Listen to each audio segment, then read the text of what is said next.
So the month is now coming to a close, and that means we are moving on to February, what will hopefully be a better month in film. But I just wanted to use this video to reflect back at January and the movies that we did get, even though they were few and far between. And this has been a pretty desolate month for movies. We still have had some gems, which I would like to touch on, starting off with the first weekend. So during the first weekend of this month, only one film opened up theatrically, and that movie was Night Swim. Night Swim was this horror movie pretty much about a pool. It actually had some pretty fun moments in my opinion. I kind of appreciated some of the scares. The issue with Night Swim really to me was just how 1 second you would have a really serious scene, then followed by a campy scene, and it kept alternating. It wouldn't pick a lane, and you have a lot of films this month that just can't pick a lane in terms of the tone that they are trying to achieve. And honestly, Night Swim actually was a little bit more successful than a few other films that also had this issue. But yeah, I don't know. I found it to be fine. You also had two movies coming out on Netflix, the first one being Society of the Snow, although I would consider that a 2023 movie just because it got an Oscar nomination. It did come out this year, so I just wanted to mention it. It's a really good film and I highly suggest you check it out. Then you also had Dan Levy's directorial debut. If you don't know who Dan Levy is, he was a co-creator, co-producer, co-writer, and also a co-star of Schitt's Creek. So, you know, he's been around in the industry for a while, but this was his film directorial debut, and I found it to be really successful in some ways, but then in other ways it was just kind of lacking. It was trying to be this gut punch of a film, but I don't know, I just never really felt the punch. It more so felt like a gut tickle, you know? It didn't have the impact that I think it was going for. So I see the direction, and I think he's a really solid director, and I'm excited to see his next film, which I hope will be better and more successful. And really, that's all we got during the first weekend of January, so we're gonna hop over to where we actually had a really big slate of movies, and that's starting theatrically, where we got three relatively big budget movies. Mean Girls was the biggest one, probably, of the three. This time though, it's not just a regular Mean Girls movie, it is a musical. But I actually did like the movie quite a bit. I found most of the supporting performances, along with Renee Rapp, to be really fun. And I was just kind of soaked into those, but then the lead actress playing Katie, Angourie Rice, just didn't really live up to all the other performances in my opinion. I just found her to sort of lack much personality, and then she also just wasn't that great of a singer. However, I am a sucker for musicals, so I still like this movie quite a bit. We also had The Book of Clarence, which was this biblical epic directed by Jim S. Samuel. I found this film to have the same issue as Night Swim, where it just had two completely different tones, where 1 second it was goofy and you would just see everyone like smoking weed and floating around and having a good time, and then the next second it would just be completely tragic and you would be like, oh my god, like this is awful, and you'd be glued. I wish they leaned more into the tragedy, because all those tragic scenes were incredible and I found them to be so well done, but then when this film was being goofy, I was completely taken out. And really, that's why I didn't like this film as much as I wish I did. And then finally, for the theatrical releases, you had The Beekeeper. And oh my god, I loved The Beekeeper. It was just so fun. Jason Statham just... oh my god, he is just being himself in The Beekeeper to the max. He's protecting the hive, he's doing what he's gotta do, and also all the other performances in this film just kind of match up to his. And this is a film that knew what it was. It wasn't taking itself too seriously, and it was just goofy and fun, and the action was also really well done, as well as the lighting. I just found this film to be phenomenally lit. That's a weird compliment to give, but there you go. I gave it. Now we are going to jump to Hulu, where this is the final film I'm going to talk about from this weekend, and that is Self-Reliance. It is the directorial debut of Jake Johnson, and if you don't know who Jake Johnson is, he's the guy who voices Peter B. Parker in the Spider-Verse movies. And I found it to be okay. The comedy was pretty good at times. It also just felt really wholesome at times, but the third act was just so underwhelming, and it kind of just came to this really just unsatisfying screeching halt.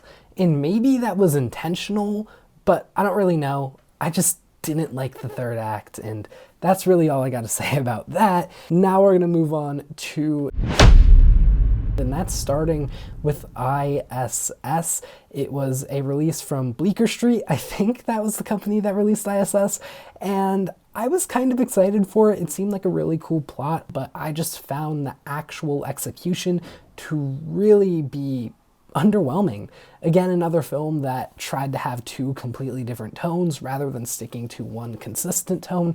That pulled me out of the movie. I'm sorry I keep making that complaint with a lot of films, but a lot of films are doing this, you know? And yeah, that's kind of all I have to say about I.S.S. I don't really want to talk about it any more than I have to. Moving on to an actually good film, which I haven't talked about on this channel, you have All of Us Strangers, which I'm considering as a 2024 movie. This is an amazing film. It is beautiful. All the performances, Andrew Scott, Paul Mescal, just everyone does a fantastic job, and just the whole idea about it, the way that it commentates on death and the idea of death, I found to be fascinating. On Netflix, we also had The Kitchen, which is Daniel Kaluuya's directorial debut because he was the co-director of this film. I thought it was fine. Definitely not terrible. What I did find to be really good with this movie was just the world building, the way that people interact with it, and just the types of things that happen. But aside from like the world and the vibe, this movie's okay at best, really. I get the messaging and just kind of the story that it's trying to create, but I just don't think it was too successful. And finally is a movie that not a lot of people have seen, so I want to put it on all of your radars because this film does deserve to be seen for sure, and that is My Mercury. It's this documentary that got released on the Amazon Prime, and it was actually distributed by A24, and for some reason A24 decided to just not promote this movie whatsoever.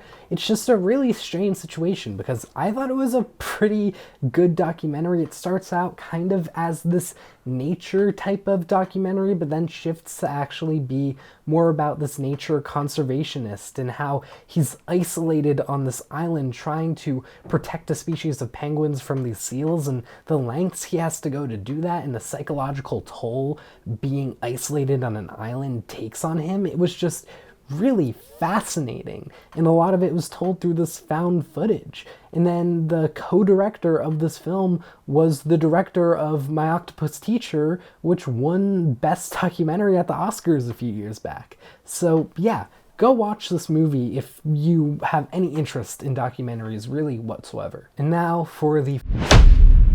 I don't really have a lot to talk about, but we will start with Origin. Origin is the new film by Ava DuVernay, who previously had directed the movie Selma, and I thought it was pretty successful. It kind of blended this like narrative film style with a documentary style, and I think that worked to a degree, but it kind of became too much towards the end of the film. Aunjanue Ellis-Taylor is the main star of this film, and she is incredible. Like, I was just glued to her performance and just so drawn to it.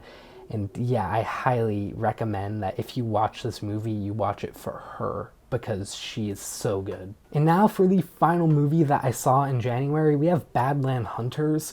You know, it was a South Korean action film. I was really excited for it, but again, it just had those tonal differences where one scene you would have it taking itself way too seriously, and the next scene would be like the Beekeeper level funny. But the thing is that like it just doesn't stick to the funniness, because those funny scenes were awesome, and I wish it stuck to its guns with those type of scenes, but instead it tried to just be too serious. I wasn't the biggest fan by the time the credits were rolling, and yeah, this is probably my least favorite movie of the year so far. And now, before I go, I just want to talk a little bit about I'm pretty excited for February. Like, I think that we have a really solid slate of movies coming out. Nothing like what we have coming in March. March is going to be awesome.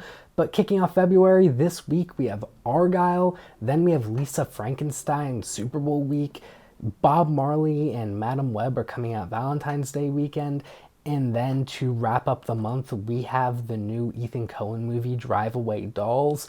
Is this month gonna be like incredible? Probably not, but it'll be fun. Hopefully Madam Web is gonna be so bad that it's good, kind of like what Morbius was supposed to be, but I haven't even seen Morbius yet, so I can neither confirm nor deny whether or not that's the case. But I will watch Morbius in preparation for Madam Web, I promise. We also have some really promising looking digital releases, which I'm kind of excited for, and I will be dropping reviews for all of those when they come out and I get the chance to see them. So please subscribe to this channel and stay tuned for all of those. If you want to keep up with the movies right after I watch them, you can check out my Letterboxd link in the description. I review movies like right after I watch them and I put them onto this 2024 ranked list, which you can go and check out if you would like and just keep up with. Anyways, that's all from me. I'll see you all in the next video. Take care.